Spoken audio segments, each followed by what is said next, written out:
అనగనగా ఒక ఊరిలో రత్తమ్మ అని కఠినమైన అత్త ఉండేది.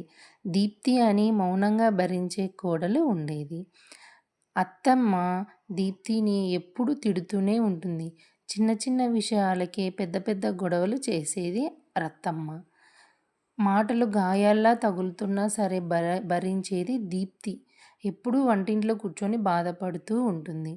ఒకరోజు నిన్ను మీ అమ్మ సరిగా పెంచలేదు, ఇలానేనా పనులు చేసేదని దీప్తిని రత్తమ్మ తిడుతూనే ఉంటుంది. దీప్తి ఎందుకు అత్తయ్య నన్ను అర్థం చేసుకోవటం లేదు, ఏం చేసినా తప్పు పడుతుంది అని ఈ రాత్రంతా ఏడుస్తూ కూర్చుంటుంది. అకస్మాత్తుగా వాళ్ళ అత్తయ్యకి ఆరోగ్యం క్షీణించింది. ఆ క్షణంలో గొడవలన్నీ మాయమైపోయాయి. దీప్తి భయపడిన ధైర్యంగా నిలబడి అత్తయ్యను హాస్పిటల్కి తీసుకెళ్ళింది. ఆ అత్తయ్యకు చాలా బాగా సేవలు చేసి మంచిగా చూసుకుంది. దానికి ఆ అత్తయ్య చాలా బాధపడి, నేను నిన్ను చాలా బాధ పెట్టాను దీప్తి, నన్ను క్షమించు అని అడుగుతుంది.